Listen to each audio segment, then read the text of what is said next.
नमस्कार। पिछले वीडियो में हमने देखा कि अध्यात्म होता क्या है, स्पिरिचुअलिटी क्या है। परंतु आज हम यह जानने का प्रयत्न करेंगे कि अध्यात्म आवश्यक ही क्यों है हमारी लाइफ में।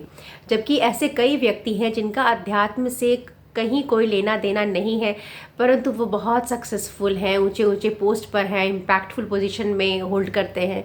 तो आखिर हम क्यों अध्यात्म की तरफ झुकें?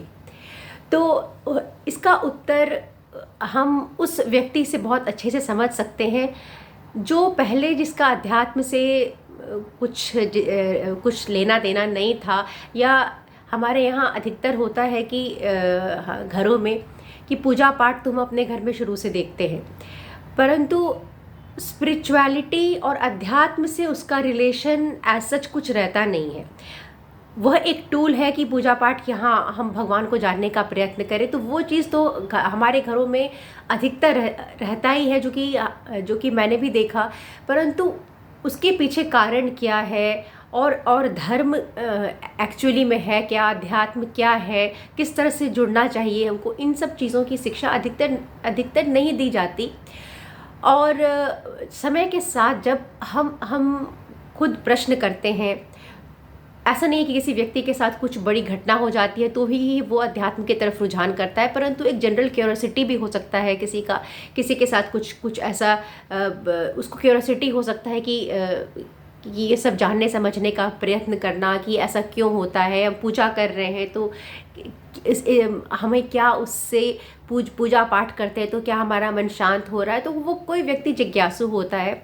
और तब वो जब अध्यात्म की तरफ रुझान करता है तब वह व्यक्ति बहुत अच्छे से बता सकता है कि जो अध्यात्म से जुड़ने से पहले उसका जीवन कैसा था और अब उसका जीवन कैसा है।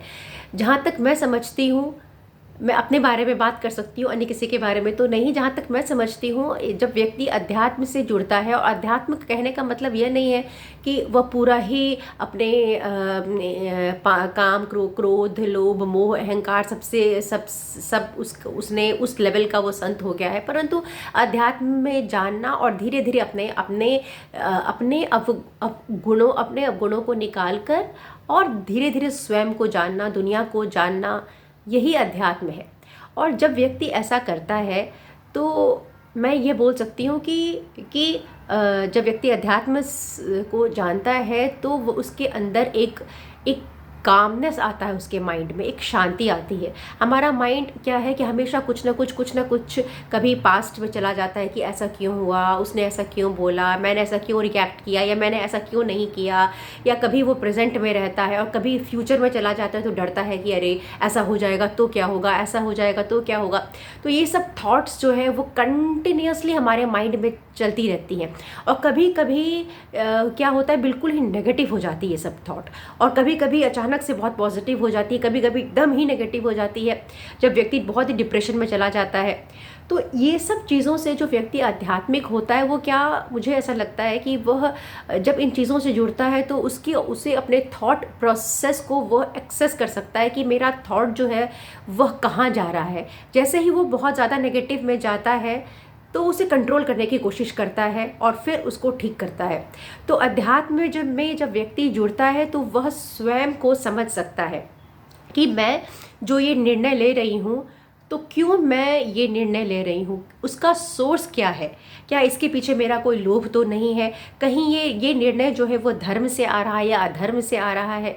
तो व्यक्ति स्वयं को पहचानने लगता है, अपने विचारों को वो धीरे धीरे पहचानने लगता है। और जब वो अपने विचारों को पहचानने लगता है तो वो उसको पता है कि मेरा माइंड कहाँ जा रहा है।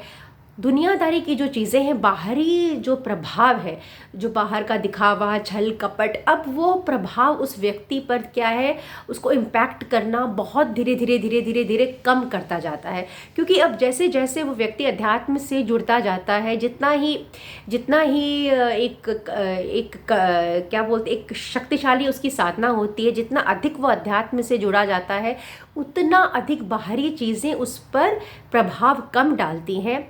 वह खुद अपने माइंड से वो सोच सकता है चीज़ों को, और वह व्यक्ति भीतर से वह मजबूत हो जाता है। और वह दुनियादारी, दिखावा, छल कपट, दिखावे में जीना, इन सब चीज़ों से धीरे धीरे धीरे धीरे दूर होता जाता है और ये सब चीज़ें व्यक्ति को छोटा प्रतीत होती है। अब ऐसा नहीं है कि जो व्यक्ति अध्यात्म से जो व्यक्ति जुड़ा नहीं है वह धर्म का आचरण नहीं करता, परंतु ऐसा है कि जो व्यक्ति अध्यात्म से जुड़ा रहता है वह एक तरह से कहिए कि अध्यात्म की रस्सी से बंधा हुआ है। अब वह चाहे बाहरी चीज़ें, लोभ आए या मोह आए, अहंकार, कितनी भी बाहरी चीज़ें उसको प्रभावित करे, परंतु वह अपनी जगह पे रहता है। उसको पता रहता है कि धर्म क्या है, अधर्म क्या है।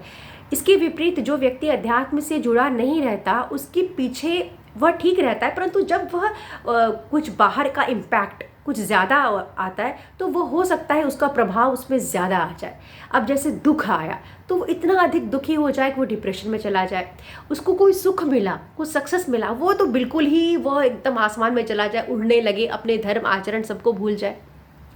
तो जो व्यक्ति अध्यात्म से जुड़ा रहता है वह एक तरह से खूंटे से बंधा रहता है, और जो खूंटे से बंधा रहता है वो अपने आप को समझता है, अपनी मर्यादाओं को समझता है, तो वह व्यक्ति धीरे धीरे धीरे उसको वह आनंद की प्राप्ति की अवस्था में जाता है, क्योंकि उसका माइंड जो है वह शांत है। और बिल्कुल थॉटलेस तो माइंड नहीं हो सकता। इसके बावजूद भी व्यक्ति में दुख आता है, तकलीफ होता है, आती है, खुशी भी आती है, ऐसा नहीं है, परंतु उसका जो इम्पैक्ट है, जो व्यक्ति अध्यात्म से जुड़ा है उसका प्रभाव कम होता है।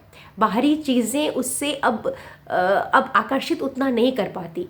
अब वो दुनिया के चकाचौंध में भी रहता है तो वो चकाचौंध का चमक जो है वो उसको उतना प्रभावित नहीं कर पाता, वो क्योंकि भीतर से कठोर नहीं, एक शक्ति उसके अंदर जागृत होती है।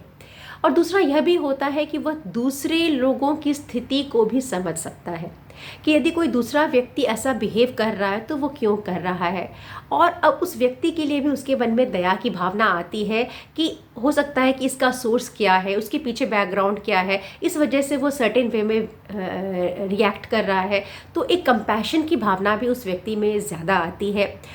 और जब बाहरी चीज़ों का इम्पैक्ट कम हो जाता है, वह स्वयं को जानने का प्रयत्न करता है, उसका मन शांत रहता है, थॉट मोर और लेस उसको समझ में आता है कि मेरा माइंड कहाँ जा रहा है, तो वो अपने थॉट को कंट्रोल कर सकता है। एक भीतर एक कामनेस आती है और वह धर्म से हमेशा जुड़ा रहता है। तो ये सब चीज़ें हैं तो व्यक्ति को एक बहुत बेहतर इंसान बनाती है, स्वयं के लिए भी और दूसरों के लिए भी। और अधिकतर उस चीज़ में जो व्यक्ति अध्यात्म से बहुत ज़्यादा जुड़ा हुआ रहेगा, आप उसमें पाएंगे कि वह व्यक्ति हमेशा अपनी चीज़ों की जिम्मेदारी स्वयं लेता है, वो दूसरे पर जिम्मेदारी नहीं डालता, और वह हमेशा दुनिया को देने की बात करता है कि अगर हम किसी रिश्ते में हैं तो हम उसे क्या दे सकते हैं। अगर हम किसी कार्य में लगे हैं, कोई टीचर है, कोई इंजीनियर है, कोई सेना में है, कोई भी जिस कार्य में है, तो उसे बेहतर वे में कैसे कर सके, वह उसके साथ न्याय करता है, उसके साथ धर्म करता है। और वही व्यक्ति जो है वो प्रेम को भी समझ सकता है कि प्रेम क्या है, दूसरों को प्रेम देना क्या होता है।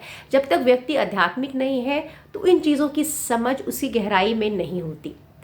तो इसीलिए अध्यात्म जो है वह हमें एक गहराई देता है। जब वो गहराई देता है, हम स्वयं को समझते हैं, हम दूसरों को समझते हैं, हमारे अंदर मैं की प्रवृत्ति कि मुझे ये मिले से ज़्यादा अब ये होने लगती है कि मैंने दूसरों को क्या दिया, मैं इस पृथ्वी पर मैं क्या कंट्रीब्यूट कर सकते हैं हम। तो इस तरह से सोचता है व्यक्ति, अपनी चीज़ों की जिम्मेदारी स्वयं लेता है।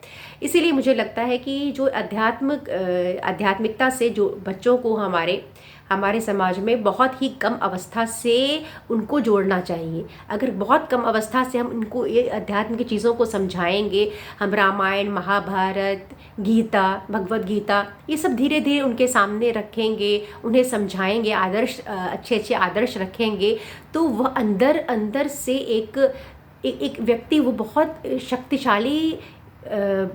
शक्तिशाली इंडिविजुअल को हम एक आकार दे सकते हैं। तो इसीलिए आध्यात्मिकता जो है वो बहुत ही ज़रूरी है, और इसको रिचुअल्स पहला एक स्टेप है। घर में जो पूजा पाठ रिचुअल्स होता है वह भी ज़रूरी है, क्योंकि वो पहला स्टेप है आध्यात्मिकता की ओर, परंतु यहीं पर रुकना नहीं चाहिए। अब पूजा पाठ के साथ उसके भीतर जाके हमें, जैसे कहते हैं ना, राम जी को भजना तो ठीक है, परंतु राम जी के आचरण को भी उतारना पड़ेगा ना। और जैसे कि रामायण से मैं प्रसंग बताती हूँ, जैसे कि राजा जनक थे, वो बहुत ही आध्यात्मिक व्यक्ति थे। उनके अंदर संस्कारों की उन्होंने ऐसे बीज अपनी बच्चियों में दिए, अपनी चारों बेटियों में दिए, कि रामायण में राम लक्ष्मण भरत शत्रुघ्न की जो योगदान है वो इसलिए भी सार्थक हो सका कि उनकी जो पत्नियां थी, चाहे वह माता सीता हो गई, उर्मिला हो गई, श्रुतकीर्ति हो गई, मांडवी हो गई, ये सब संस्कारों, उत्तम संस्कारों से राजा जनक जी ने जोड़ा हुआ था, इन्हें अध्यात्म की शिक्षा दी हुई थी। तो इसीलिए वो कंट्रीब्यूट कर पाई, अपने पति के साथ धर्म में सहयोग कर पाई।